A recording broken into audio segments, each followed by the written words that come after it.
বাংলাদেশ ক্রিকেটে আবারও আলোচনার কেন্দ্রে সাকিব আল হাসান। দীর্ঘ সময় পর দেশের মাটিতে ফেরার পথে বিশ্বসেরা এই অলরাউন্ডার। শুধু দেশে ফেরা নয়, জাতীয় দলের জার্সিতে সাকিবের মাঠে নামাও এখন অনেকটাই সময়ের ব্যাপার। বাংলাদেশ ক্রিকেট বোর্ড ইতিমধ্যেই সাকিবকে ফেরাতে তোড়জোড় শুরু করে দিয়েছে। বোর্ডের ভেতরে চলছে আলোচনা, কবে এবং কোন সিরিজ দিয়ে আবার লাল সবুজের জার্সিতে ফিরবেন তিনি। দেশের শীর্ষস্থানীয় গণমাধ্যম প্রথম আলোর এক প্রতিবেদনে জানা গেছে, বিসিবির একাধিক পরিচালক চান আসন্ন পাকিস্তান সিরিজ থেকেই সাকিবের জন্য সুযোগ তৈরি হোক।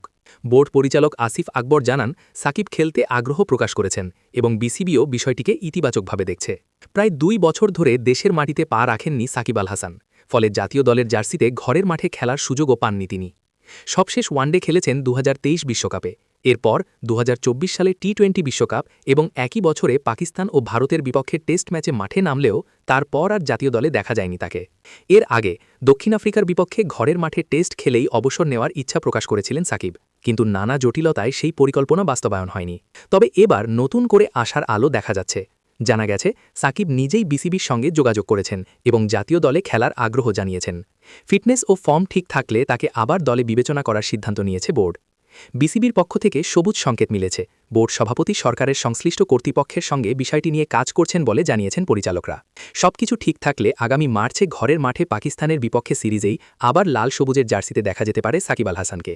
এখন শুধু অপেক্ষা দেশের মাটিতে সাকিবের প্রত্যাবর্তনের।